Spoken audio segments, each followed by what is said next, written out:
Et bonjour tout le monde, bienvenue sur notre 7e épisode de House of Fabric, le premier podcast français dédié à Microsoft Fabric. Je suis enfin de retour avec Alexandre qui était malade. Alexandre, comment vas-tu? Eh ben, ça va très bien, effectivement. Toutes mes excuses pour ceux qui m'ont pas entendu la semaine dernière. Donc aujourd'hui, ça y est, je suis là. Donc je vais très bien. Et toi, Enzo? Ben écoute, ça va super. En plus, aujourd'hui, on a le plaisir de recevoir Amar Adgar, qui est un Cloud Solution Architect Data NDA. Microsoft s'est bien inventé des noms un peu compliqués pour les métiers, j'ai l'impression. Et Amar reviendra dessus tout à l'heure. Mais Amar, voilà, qui est un Microsoft Chi, si je le prononce bien, et qui est aussi un des Tout à fait. fondateurs de la chaîne Data Chouette, une chaîne YouTube qui démocratise et rationalise aussi tous les sujets data autour des outils de chez Microsoft. Aujourd'hui, on va parler un peu du retour d'expérience de Amar au sein de Microsoft, ses missions, ses projets qu'il a sur Fabric aussi, évidemment. Donc, on a la chance d'avoir un des experts français sur le sujet qu'on va pouvoir un peu cuisiner avec Alexandre et toutes nos questions. Amar, comment vas-tu? Merci de ta présence. Et écoute, je pense que pour celles et ceux qui ne te connaissent pas, je te laisse te présenter. Déjà, c'est un vrai plaisir d'être là parmi vous, les gars, et merci de l'invitation. Écoutez, je suis Amar Adgar, Cloud Solution Architect Data IA chez Microsoft, hein. Grosso modo, mon rôle, c'est d'accompagner les clients sur l'architecture, mettre en place l'architecture, l'optimisation, quels sont les bons choix qu'ils doivent mettre au sein de Microsoft. Et ça fait plus de 10 ans que je fais de la BI sur les technologies Microsoft. Voilà. D'accord. Et ça fait pas 10 ans que tu es chez Microsoft, pour le coup. Non, non, ça va faire 2 ans bientôt. Ok, ok. Mm. Et je pense que ce serait intéressant de voir un petit récap de ton parcours, justement, parce que là, tu as atterri chez Microsoft, mais tu faisais quoi avant tout ça? J'étais consultant BI, j'ai fait différentes ESN. Donc j'ai travaillé sur du SQL Server 2008 R2 pour ceux qui connaissent. Et depuis, j'ai évolué avec Power BI, Azure Synapse, Data Lake Gen 2, toujours chez des ESN. Et j'ai fini, depuis 2 ans, je suis chez Microsoft. Voilà. À travailler sur plein de sujets Fabric et Power BI spécialement, les deux sujets. Voilà. Trop bien, trop bien. On a quand même un big boss aujourd'hui, Enzo, hein. Donc Big Boss, je sais pas, mais on va j'essaie de lui, me débrouiller tout comme tout le monde, je pense. on va te poser des sales questions, je pense. Ouais. Profitez-en, profitez-en. Je Ouais, suis là pour ça, justement. Donc du coup, tu voulais nous parler donc de l'architecture Fabric avec Hmm, effectivement les notions de capacité, les notions de tenance. C'est vrai que c'est des notions qui sont, je trouve, assez difficiles à comprendre quand on sort de l'univers Power BI et qu'on arrive sur cette plateforme Fabric. Alors, est-ce que tu peux un peu nous expliquer en quoi ça consiste tout ça et comment ça s'articule? complètement. Internet, moi, j'aime bien le voir comme un immeuble. C'est-à-dire, je suis propriétaire d'un immeuble. J'aimerais bien si c'était vrai, mais c'est pas le cas, hein. Donc, j'aurais bien aimé. Mais un tenant, voyez-le comme un immeuble. Et chaque appartement, voyez-le comme une ressource. Donc, un appartement va être égal, par exemple, à un SQL Server. Un appartement va être égal à une capacité Power BI. Un appartement peut être aussi égal à une capacité Fabric. Donc, le choix de ce que je veux mettre à l'intérieur de mon immeuble ou le nombre d'appartements va revenir vers moi. C'est à moi de décider. Quand je vais le construire, supposons que je suis en train de construire un immeuble. Donc, quand je vais construire, c'est à moi de décider le nombre d'appartements et tout. Donc, c'est un peu ça. Je visualise un peu comme ça les tenants, en fait. Et plus les capacités et tout. Donc, pour moi, c'est un moyen simple pour comprendre les choses, si je puis dire ainsi. Hmm. Après, à l'intérieur de chaque appartement, c'est à moi de décider ce que je vais mettre dedans. Par exemple, tu mentionnais l'architecture Alexandre, mais qu'est-ce que je vais choisir? Est-ce que je vais choisir un lakehouse, un warehouse ou quoi que ce soit? Ce que je dis à mes clients en général avant d'en arriver là, parce que c'est une notion qu'on oublie souvent à mon sens, qu'est-ce que je veux faire en fait? Comment je veux décorer mon appartement? Quel type de meuble je veux faire? Est-ce que je veux faire que du Power BI? Parce que j'ai déjà une plateforme data. Faut pas oublier que Fabric, c'est un hub de données, parce qu'il peut se connecter à différentes sources, sans forcément stocker la donnée au sein de Fabric, hein, avec les shortcuts et compagnie, par exemple. Donc, je peux partir dans ce sens. Est-ce que j'ai besoin d'une data plateforme? dans cette data platform, qu'est-ce que je veux faire dedans? C'est très important aussi. Parce que la plupart des clients arrivent, ils me disent, ah, Fabrique, c'est super, je veux y aller et tout. Et moi, je fais mon taquin comme d'hab ou mon mec méchant. Ok, mais qu'est-ce que tu veux faire dedans? C'est comme si Enzo, tu vas me dire, j'ai envie d'un poulet basque. Je vais te dire, ok, je vais essayer de te le cuisiner. Je connais pas trop la recette, mais j'ai des potes qui sont basques, donc je vais leur demander et je vais essayer de récupérer les éléments nécessaires. Pour moi, c'est vraiment la première étape avant même de penser à l'architecture, si je puis dire ainsi. Et donc, à partir de là, une fois que j'ai mes éléments de recette, hein, mes poivrons, mon poulet, peut-être ma sauce tomate, excusez-moi les Basques si je dis des bêtises hein, sur le poulet basque, sur la recette du poulet basque, pardon. Une fois que j'ai tous ces éléments qui correspondent à la volumétrie de données, aux développeurs que j'ai, parce que est-ce que j'ai des gens qui ont plus une impétence pour SQL ou plus une impétence pour du Spark ou du Python, parce maintenant on peut faire du Python dans les notebooks de Fabrique directement. Ça va aiguiller ma décision parce que faut toujours penser à l'aspect maintenance derrière et évolution. Parce que toutes les technologies, quelles qu'elles soient, à mon sens, et là c'est moi qui parle, ont leurs points forts et leurs points faibles en fait. Carrément en phase. J'aime bien l'analogie immeuble tenant. Et on est d'accord que un tenant, c'est ton nom de domaine. Hein. Très souvent, tu vas voir par exemple, un delaware.com, un delaware.pro pour ma société. Et on est d'accord aussi qu'on peut avoir plusieurs tenants au sein d'une entité. Donc, tout je dis à fait, n'importe tout quoi, à fait. le gouvernement français, il peut avoir 1, 2, 3 tenants. Et ce multi-tenant-là, j'ai l'impression qu'on parlait de domaine multiforêt ou de forêt de domaine, j'ai oublié la terminologie. Mais moi, très souvent, je vois chez mes clients, tu vois, il y a la maison mère et plusieurs filiales associées. Et du coup, toutes les filiales ont des tenants spécifiques, leurs propres tenants. Et on veut quand même que tout tenant communique avec la maison mère, donc communique avec le bâtiment principal. Et j'ai oublié cette notion-là. Je ne sais pas si je l'avais en tête encore ou pas, mais je ne sais plus exactement. Alors, dans l'AD, on dirait une forêt de domaine. Ouais. Ceux qui Ok. font beaucoup plus de l'AD, ils diraient forêt de domaine, tout à fait. Après, moi, en général, j'aime bien dire multi-tenant. J'aime bien me simplifier la vie sans trop me prendre la tête, tu vois. Ouais, ouais. Parce que du coup, c'est un vrai sujet. Moi, ça typiquement que j'ai avec mes clients aujourd'hui, c'est qu'on a la maison mère qui va provisionner une ressource Fabrique et donc acheter une capacité associée. Et on veut aussi en faire bénéficier tous les tenants des filiales, typiquement. Donc, on a une action à faire côté Microsoft Entra ID pour faire la relation. Tout à fait. Et après, parce que sinon, on doit faire des comptes invités pour qu'ils puissent consommer la ressource et c'est pas l'objectif. Et après, derrière, cette gestion-là se fait au niveau de la ressource Fabrique en allouant la capacité aux différents workspaces. En fait, ce qu'il faut surtout garder en tête, c'est que Fabric va utiliser l'Entra ID. Donc, il va utiliser anzorido@delaware.com. C'est ça qu'il va utiliser comme identifiant. Donc, si je suis sur un autre tenant qui n'a pas delaware.com, qui a par exemple amaradgar@microsoft.com, ça va poser problème côté Microsoft. Côté Fabric, pardon. Donc, du coup, il faut vraiment que l'AD soit synchro. Et un AD égale un Microsoft Fabric. Donc, ce qui veut dire qu'on va être limité si on veut communiquer entre différents tenants. Le seul moyen, malheureusement, c'est potentiellement de réimporter ces données d'un tenant à un autre. Ouais. Et d'ailleurs, j'ai vu qu'on a la petite option maintenant en haut à droite sur Fabric et Power BI de changer de tenant, de changer d'environnement. Ouais, ça c'est Tout à fait. pour moi qui ai beaucoup de clients différents avec des comptes invités à chaque fois, c'est vraiment génial. C'est vraiment génial. J'avoue que je l'attendais depuis longtemps, celle-là. Ça fait 1 an, je vous le cache pas, ça fait à peu près 1 an qu'on nous l'a promis, et donc ça fait 1 an que je patiente. Donc voilà. Ouais. Une fois qu'on a ça, du coup, le choix de la capacité, j'ai envie de dire que devient un peu plus simple en fait. Dans le sens où je sais, je vais dire des bêtises, hein. Genre, ok, j'ai tous mes ingrédients pour mon poulet basque, donc je sais à peu près le four, à quel moment je vais le mettre, quelle huile je vais mettre. Donc on a une idée de quel type, du niveau minimum, je précise bien minimum, de la capacité sur lequel je dois partir. Donc ça, c'est déjà un premier point. Après, malheureusement, le niveau exact n'existe pas. Pourquoi? Parce que ça va dépendre de comment on développe, de comment je vais cuisiner. Est-ce que je vais cuisiner avec amour pour Enzo, ou est-ce que je vais le faire ou est-ce que je vais plus cuisiner pour Alex pour qu'il se sente encore 1000 fois mieux, avec un petit thé au miel comme ma grand-mère le faisait à l'époque.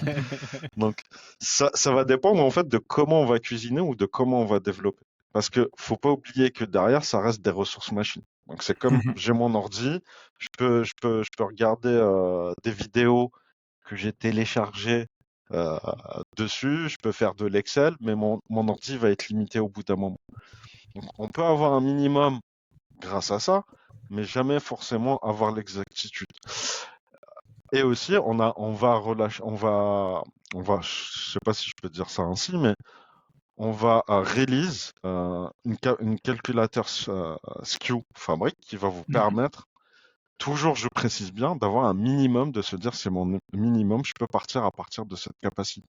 Donc en alliant ça, plus en alliant notre savoir sur la volumétrie de données, ce que je veux faire, tout ça, ça va m'aider à être au plus proche du type de capacité que je veux choisir et même du type d'architecture. Je pousse le vice plus loin du type d'architecture auquel je veux partir. Un autre point aussi que je vois chez mes clients, qu'il faut vraiment garder en tête, une capacité, la séparation des environnements. Parce que si je développe sur ma capacité ou sur mon workspace de dev, je mets tous mes workspace dev, recettes prod dans la même capacité, sachez que vous avez un seul ordi, vous êtes en train de tout faire avec le même ordi. Donc, ce que je fais en développement peut impacter ma production derrière. Et la beauté de la chose que je trouve avec Fabric versus Power BI Premium, je le dis, j'ai pas honte de le dire, c'est qu'avec Fabric, je peux prendre des plus petites capacités. Donc je peux prendre une capacité pour la dev, une F16, une F32, qui me coûtera beaucoup moins cher qu'une F64, où je vais venir faire mes développements dessus, parce que je suis pas censé avoir la même volumétrie de données. Donc un environnement de dev, c'est juste pour développer. Et du coup, j'isole ce que je fais en dev de la prod. Donc, du coup, c'est comme si j'ai deux ordinateurs. Un ordinateur qui est dédié à faire du streaming, à tourner des vidéos avec de charmants jeunes hommes comme Alex et Enzo, versus un ordinateur où je fais ma tambouille, je fais mes montages vidéo. Comme ça, mes ressources de mes deux ordinateurs sont bien séparées et je les utilise à bon escient. Et je suis pas obligé de payer un gros ordi 4000 € et l'autre, je prends un 500 €. Ça me suffit pour faire ce que je veux faire, en fait. Et je trouve super intéressant ce que tu précises parce que très souvent, les clients, ils ont du mal un peu à se projeter sur qu'est-ce qu'ils payent exactement derrière. Et je sais pas, tu as rencontré Alex ce sujet-là, hein. Mais moi, souvent, on me dit, mais c'est quoi une F2, c'est quoi une F4, une F8? Et je dis, en fait, je me demandais pas de vous faire une équivalence CPU RAM. On ne sait pas le faire aujourd'hui. On sait calculer combien vous avez consommé de la capacité unit, parce que la nouvelle monnaie maintenant, c'est ça, c'est la capacité unit, qui est de la consommation de crédit cloud. Et on peut, cette base-là, vous dire, OK, vous avez lancé X flux, donc ça va consommer tant de capacité, et derrière avoir un niveau de licence adapté. Mais je trouve que c'est hyper, c'est encore tellement récent, ces notions-là, que des fois, les clients ils ont du mal à s'y projeter sur le sujet, de se dire, en fait, qu'est-ce que je paye vraiment? Parce que physiquement, tu as raison de le dire, on paye un ordinateur derrière. Clairement, on fait de la location d'ordinateur, on fait de la location de ressources, mais c'est tellement subtil et abstrait. Je sais pas, t'as déjà rencontré ça, toi, Alex, notamment sur ton projet que tu as actuellement, tu sais, de faire arriver à comprendre à quoi ça correspond vraiment, en fait, ces licences-là. Ouais, c'est vrai que je remarque ça, les personnes n'arrivent pas à rattacher, à arriver à savoir quelle puissance ils vont avoir, combien ils vont consommer, bien qu'il y a quand même un peu en tout cas une grille de lecture pour se dire, bon, bah, le maximum que je vais dépenser, c'est ça. Après, on voit les niveaux de puissance. Mais en tout cas, moi, ce que je trouve déroutant, c'est qu'en fait, on a toujours connu, en parlant de CPU, de RAM, et en fait, cette notion qu'on connaît sur les PC ou sur les virtual machines, là, on l'a pas. Et je pense que c'est ça aussi qui fait que les clients n'arrivent pas à rattacher en disant bah là tu vois tu as tel corps de CPU, tu as 8 Go de RAM, tu vois, du coup je pense qu'il y a aussi ça. Dans la doc, on peut retrouver ça, qui peuvent vous aider. On a fait un comparatif avec, par exemple, si je prends une P1 Power BI où j'avais 8 V-Core, et ben pour une F64 qui est l'équivalent, je vais aussi avoir 8 V-Core pour la partie Power BI. J'avoue que la doc, elle est tricky et il faut creuser, mais on peut trouver des éléments là-dessus, tu vois.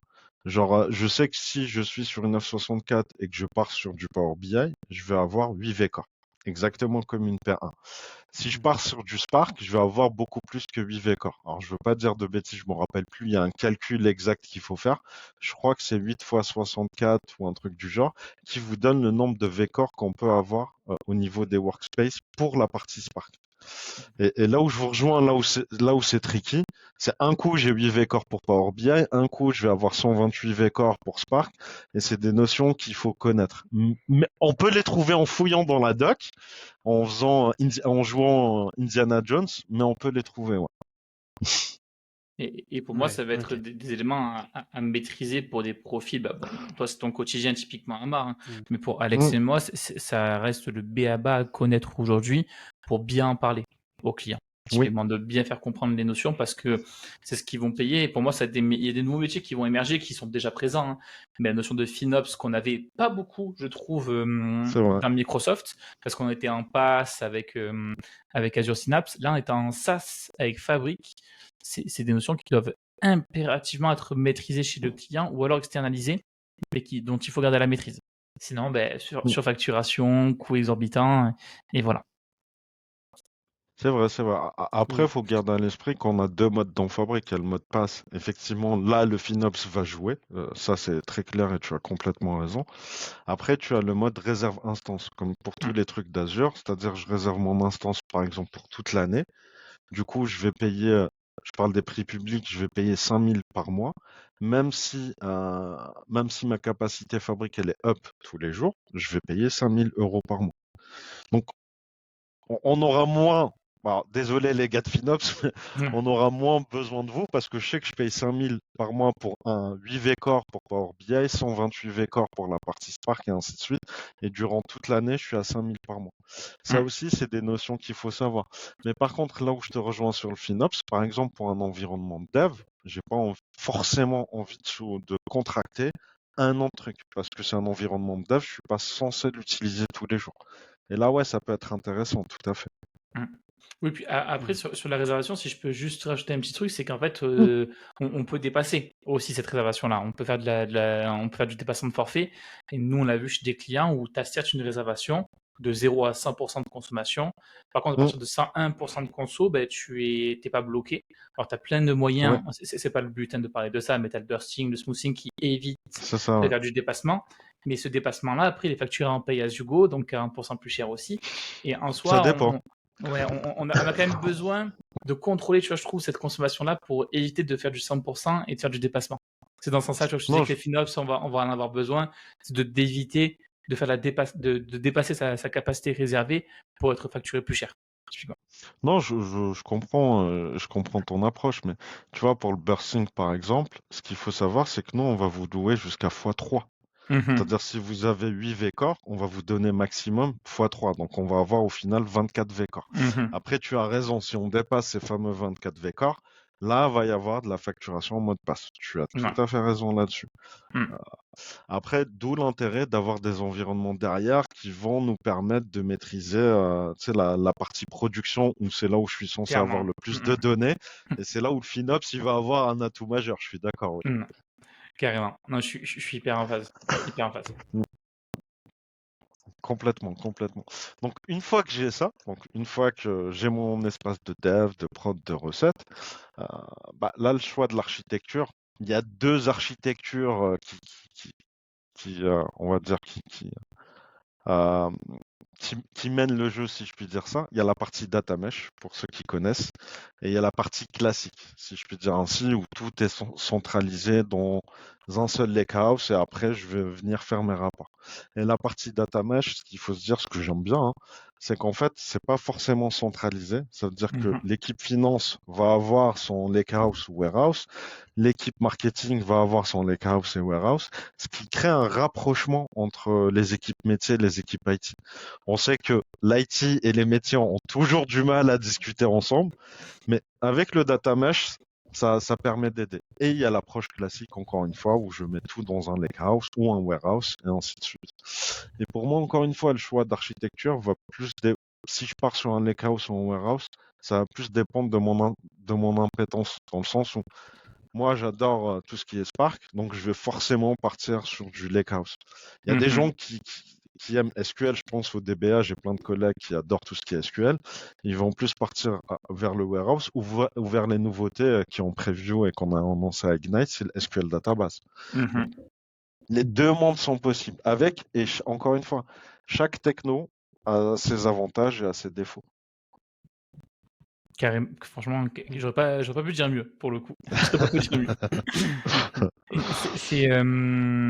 Et justement, moi, tu vois, ce qu'on me demande souvent aussi chez les clients, et alors j'ai eu la chance de faire une vidéo sur DataShot justement avec Amar et Romain, donc on a un peu parlé.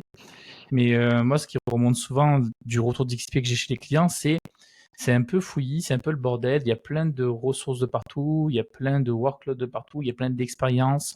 D'ailleurs, je ne sais plus exactement quel terme on utilise. Moi, je parle d'expérience pour Data Factory, Data Engineering. Ensuite, je parle d'artefacts pour les objets Mhm, à l'intérieur de ces complètement, ouais. expériences. Et souvent, ils ont du mal à savoir comment ils doivent s'organiser. Est-ce qu'ils doivent créer un espace de travail par DataWare? Est-ce qu'ils doivent faire un espace de travail par domaine fonctionnel? Alors toi, tu parlais du data mesh, donc ça c'est super intéressant. Mais on va dire, Mhm. au niveau organisation d'un Fabric, quels seraient toi tes conseils justement pour bien organiser ces espaces de travail et où faire le bon choix des workloads, justement? Alors, le bon choix de workload revient à peu près à ce que je disais avant, tu vois, genre Spark, SQL ou les deux. Alors, si on a les deux, c'est compliqué et j'ai envie de dire, choisissez ce que vous voulez, ce qui vous plaît, là où vous allez vous éclater le plus, parce qu'il faut bien s'éclater dans la vie de temps en temps.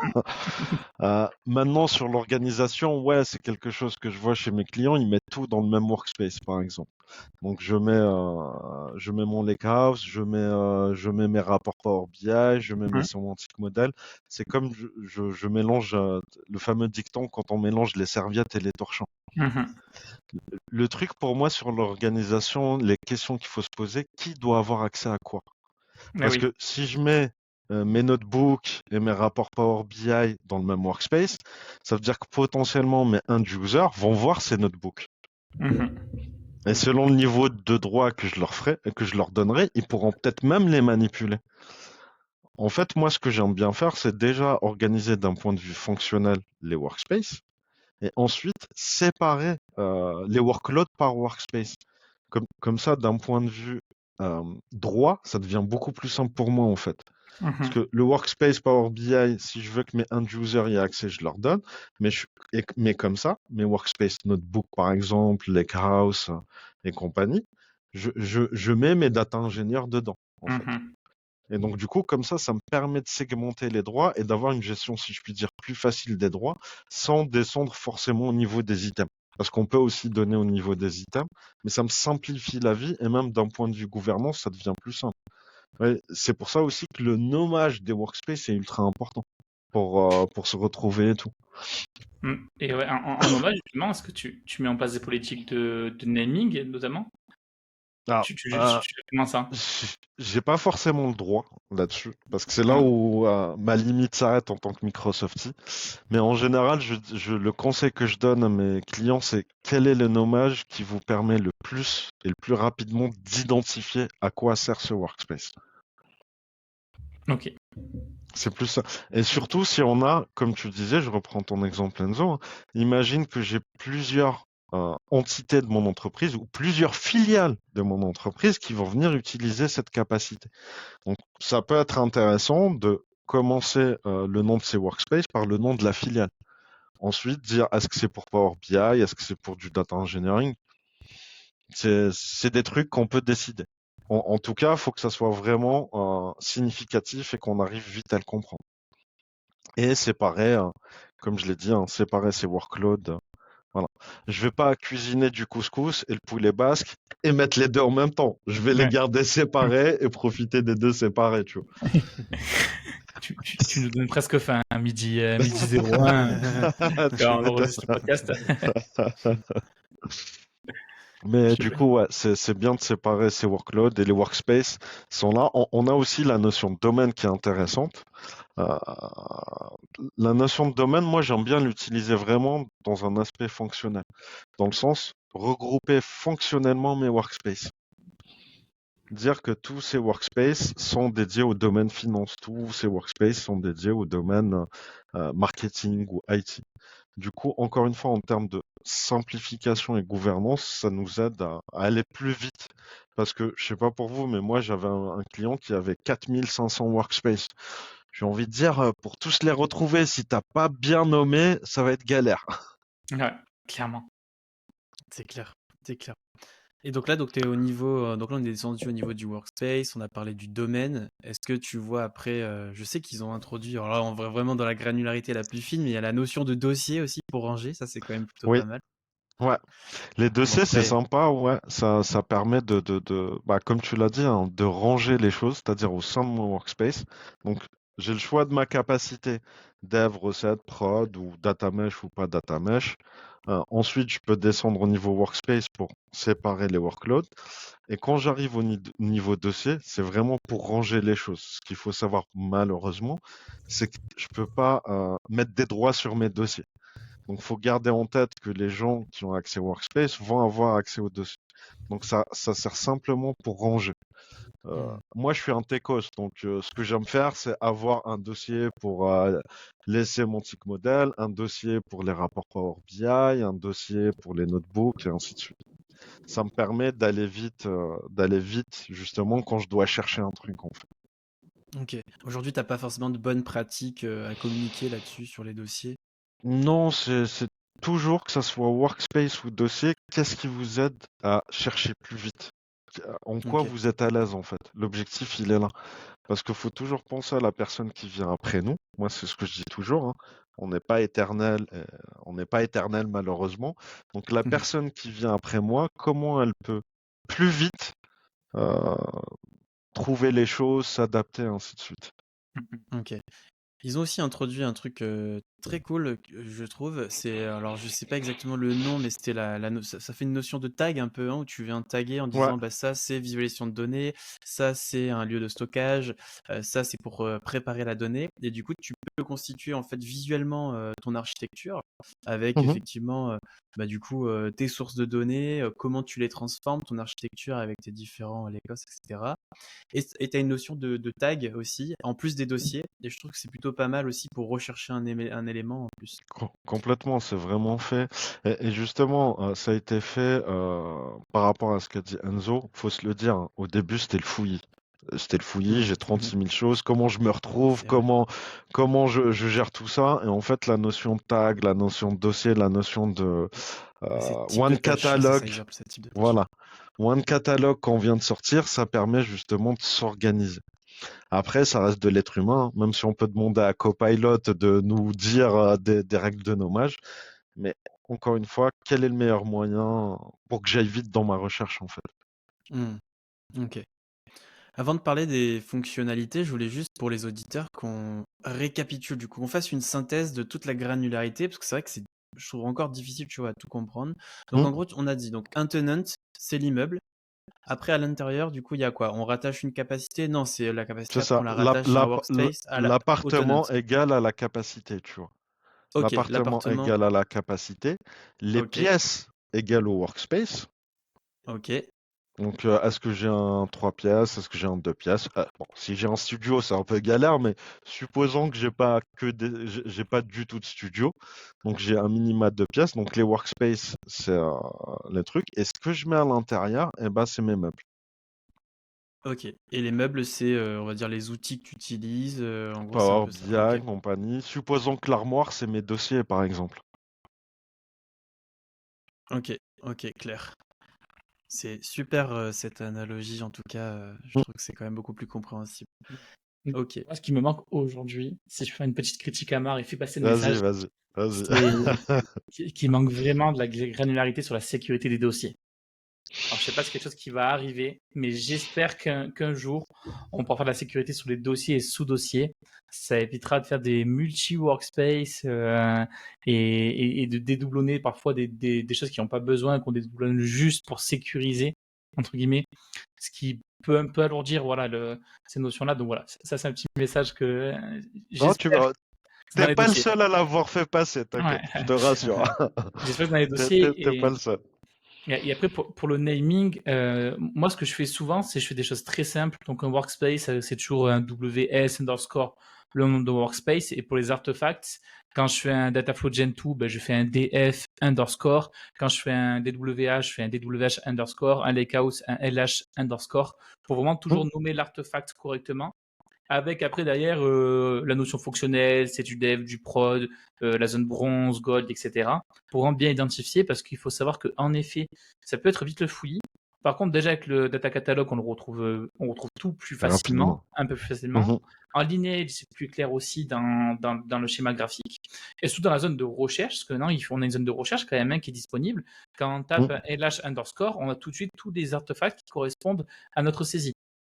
Ce qui veut dire qu'en termes de recherche, on est beaucoup plus proactif sur ces notions-là avec du bon naming et faites pas des choses très complexes, hein.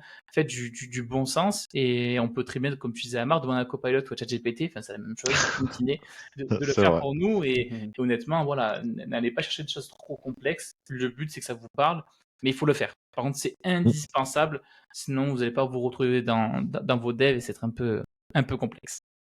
Je suis complètement en phase avec toi. Ouais. C'est l'un des premiers trucs avec le choix de la capa et compagnie que je pose avec mes clients. Super. Alexandre, je voulais peut-être. On arrive tout doucement aux 30 minutes de podcast, donc on va pouvoir terminer tout en douceur. Je crois qu'Alexandre avait une dernière petite question, une petite ouverture sur un sujet, je crois qui tient à cœur à Amar en plus. Donc, J'ai perdu le sujet, les gars. c'est, Amar il l'a, je crois, en Direct, tête. direct. Direct Lake, Ouais. effectivement, effectivement. On va. C'est vrai qu'on n'a pas, on a oublié de parler effectivement des fonctionnalités et c'est vrai que dans Direct Lake, on peut considérer que c'est une fonctionnalité. Vraiment. J'avoue que c'est mon truc préféré dans tout Fabric. Je vois qu'il y a beaucoup de gens malheureusement qui le sous-estiment et tout, mais c'est vraiment intéressant et je l'ai mis en place chez des clients. Ça fait même plus de 8 mois et vraiment ça marche du tonnerre de Dieu. Bien sûr, il y a des limitations. Il faut connaître les limitations, hein. Par exemple, ça marche super bien sur le Lakehouse, donc tout ce qui est warehouse ou tout ce qui est SQL de manière générale. On va avoir ce qu'on appelle la notion de fallback.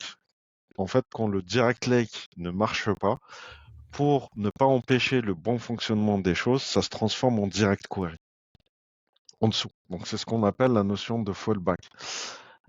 Et à quel moment ça ne marche pas? Donc c'est les limitations dont je parlais. C'est par exemple quand j'ai beaucoup trop de lignes, parce que gardez juste à l'esprit qu'en dessous, c'est des pages en fait. Tout ce que j'ai dans mon sémantique model, c'est comme si j'ai un livre, et dans ce livre, j'écris des mots. Et si j'arrive à la fin de mon livre, bah, je peux pas écrire. Il faut que je fasse un tome 2 ou un tome 3 et ainsi de suite.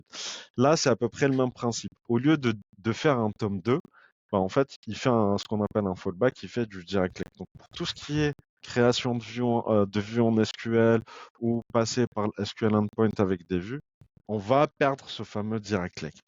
Heureusement, côté Power BI Desktop, on a la possibilité de dire on reste en direct lake. Du coup, là, on aura une erreur. Et deuxième limitation qu'il faut garder en tête, c'est si je prends une P1 ou une F64, j'ai 25 Go de RAM par sémantique model. Ça, il n'y a pas de détour.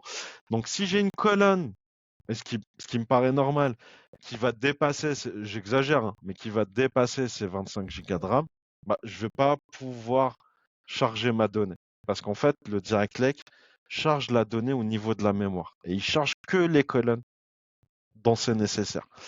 Il ne va pas à l'inverse du mode import classique où il charge tout. Là, il charge que les colonnes qui sont utilisées au niveau du rapport. Et donc, du coup, si ces colonnes dépassent les 25 Go de RAM, ben, ça va pas marcher. Et ce qui est bien, c'est qu'il y a quelqu'un dans la communauté qui est au Canada qui a sorti un notebook qu'on peut utiliser, qui nous permet de dire quand est-ce qu'on va atteindre ces limites ou pas.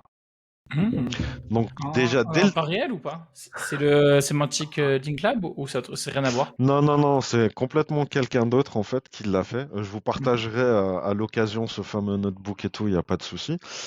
Et c'est pas en temps réel malheureusement. Donc il Ok. faut jouer le notebook pour voir les choses. Moi par exemple, ce que j'ai mis en place avec un client, donc via une data pipeline, j'appelle ce notebook que je stocke dans un lakehouse. Et derrière, je me suis fait des alertes dans un rapport Power BI avec Data Activator pour dire est-ce que oui ou non je vais perdre grosso modo mon direct leg ou pas. Donc ça peut être intéressant. Et en général, ça marche sur des rapports de type moyen en termes de volumétrie. Supposons 10-8 gigas. En Mhm. général, il n'y a vraiment pas de souci. Et moi, le gros avantage que je trouve, ce qu'il faut savoir en fait, au sein de la capacité Fabric ou Power BI, on a scindé les trucs en deux parties. Il y a la partie interactif, qu'on appelle interactif, c'est-à-dire Mhm. tous les clics-boutons que je fais sur mon rapport Power BI. Donc, ça va me montrer ce que ça me consomme. Et il y a la partie background. Par exemple, quand je refresh un sémantique model, c'est du background. C'est considéré comme du background. Et ce qui est intéressant depuis qu'on a mis ça en place chez mon client, toute sa partie background, elle a fait chuit. Donc, du coup, je laisse beaucoup plus de place côté interactif, en fait. Ok. Et donc, c'est ça qui est Ok. intéressant. Et je le trouve sous-estimé, malheureusement. Je dis pas qu'il est bien pour tout, il n'y a aucun souci, mais il y a des use cases où c'est intéressant. Il faut connaître juste ses limitations et ça permet justement de redescendre le background et de, de se laisser de l'air pour respirer, pour tout ce qui est clic-bouton pour nos utilisateurs. Parce qu'il faut pas Mhm. oublier, c'est eux nos clients finaux à chaque fois. Et du coup, tu as parlé de Power BI Desktop. Alors moi, Yes. j'avais mémoire que DirectX, c'est uniquement en online. Oui. Comment aujourd'hui tu fais pour accéder du coup à partir de Power Alors, BI Desktop? tu vas l'initier sur l'online, mais maintenant c'est possible en fait sur le desktop directement. Faut l'initier côté online malheureusement, mais après tu Ok. peux te connecter à ton desktop comme sur un sémantique model de manière classique, et après tu vas pouvoir éditer et changer les choses. Alors, quand tu dis l'initier, du coup, je fais quoi? Je crée un rapport Power BI Online et C'est après ça. je le télécharge, en gros, c'est À ça? partir du Lakehouse, tu crées un Power BI online et tu travailles dessus si tu as envie. Si tu as juste Ok, envie de le créer, tu ouvres ton Power BI desktop, tu te connectes à ton sémantique model que tu as créé et ensuite ok. tu développes, tu peux l'éditer, tu peux développer de manière classique. D'accord, ok, ok. Voilà. Et Et Super. moi, j'ai une question à Marc, justement. Je suis vas-y, désolé, vas-y. je vais un peu rétro-pédaler, mais Ouais. j'aimerais bien que tu nous vulgarises c'est quoi le Direct Lake en fait? Parce que Direct Query, mode import, on connaît. Hein, un mode import, on stocke les Hmm. données dans le modèle sémantique. Le Direct Query, on ne stocke pas les données, on stocke que les métadonnées et on remonte les données une fois qu'on les consomme. Mais le Mhm. Direct Lake, je serais curieux de comment vu que tu fais des belles métaphores sur la cuisine, justement. Pas forcément en cuisine, on ne publie pas en cuisine, mais je serais très curieux de savoir comment justement, tu vulgarises qu'est-ce que le Direct Lake. J'avoue que ça va être compliqué de vulgariser ça, mais je dirais que c'est le meilleur, enfin, c'est pas forcément le meilleur des deux mondes, mais c'est un mix entre le mode import et le mode direct query. C'est comme si je cours dans les JO, donc il y a le 200 mètres qui est le direct query où je vais très vite, ou le mode import, je dirais plutôt, le mode import c'est le 200 mètres où je vais très vite parce que c'est là où j'ai les performances, les meilleures performances. Si je fais le 1500 mètres, c'est mon mode direct query parce que le temps que ça aille côté engine derrière, que ça travaille, que ça nous renvoie la requête. Et le mode direct click, je dirais que c'est un milieu des deux en fait. C'est entre les deux parce qu'il faut garder en tête juste que ça va charger en mémoire juste les colonnes dont j'ai besoin. Mhm. Le mode Et direct query, ça ne charge rien du tout, comme tu l'as dit, ça va requêter en dessous et te mhm. renvoyer la requête. Du coup, tu peux avoir des soucis de latence, des soucis de performance parce que faut garder à l'esprit que Power BI va transformer, si on a du SQL, va transformer le DAX en SQL.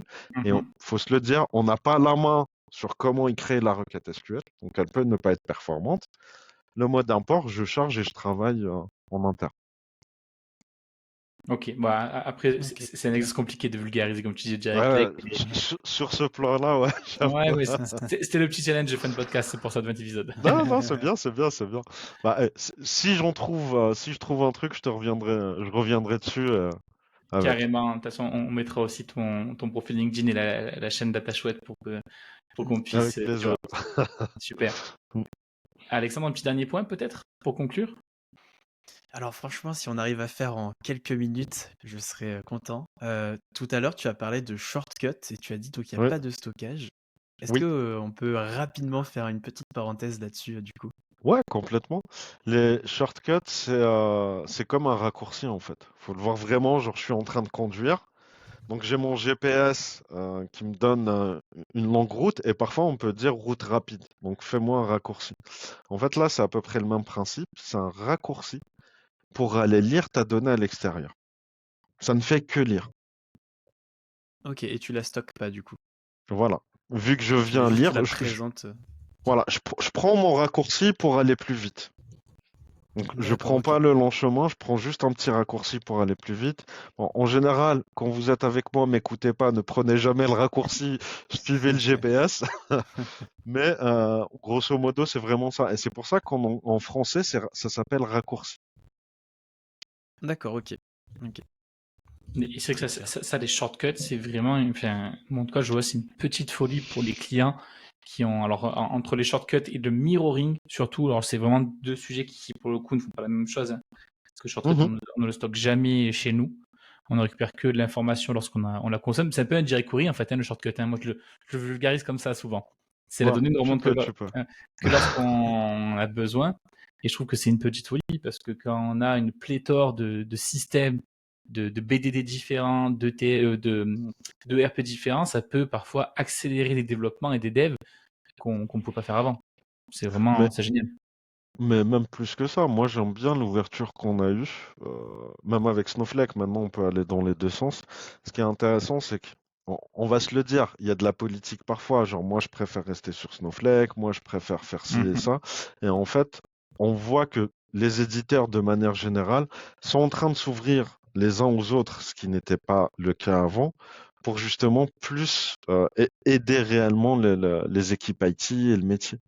Il y a Mhm. plus cette, il y a plus cette notion de barrière où je dis, non, moi je reste focus sur un éditeur, tout est ouvert. Et je trouve que c'est la puissance de Fabric, le côté hub de données. Je peux me connecter sur un Snowflake, sur un Databricks, sur un BigQuery maintenant, en mode shortcut. Donc votre donnée, elle est stockée dans votre technologie. Et derrière, je fais mes rapports Power BI avec le Direct Lake par-dessus, Toujours. tranquillement. Voilà, et ça se passe bien. Et c'est ce que j'ai mis en place chez un client. Mais ça Mhm. marche vraiment bien.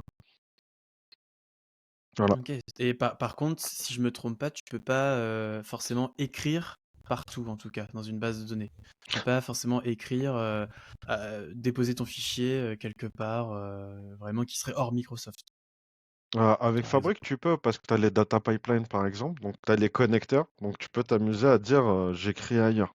Mais après, Ok. Mais pas, dans honnêtement, toutes les technos ou t'as quand même des fermetures théoriquement, tu passes d'une manière simple, tu passes par l'ETL. Donc, en général, n'importe quel ETL peut te faire le taf. Hmm. Ok. Après, les shortcuts, c'est particulier. C'est, comme je l'ai dit, c'est un raccourci. C'est vraiment fait que pour lire. Donc, c'est Hmm. pas fait pour écrire forcément. Même pas du tout. Bah, super. Alexandre, je pense qu'on peut conclure ici. On va être à Oui. 45 minutes. Amar, merci beaucoup pour ton temps, pour tes infos. C'était super. J'en doutais Merci à absolument vous. pas. Merci beaucoup. Yes. Merci à vous. Et merci à celles et ceux qui nous écoutent encore jusqu'à là. N'hésitez pas à mettre un petit commentaire et 5 étoiles sur les différentes plateformes d'écoute ou un petit commentaire sur YouTube et un pouce en l'air. Ça serait vraiment super bien. Sur Spotify, il y a une personne qui nous a mis une étoile, donc notre note, elle a bien baissé. Je suis déçu.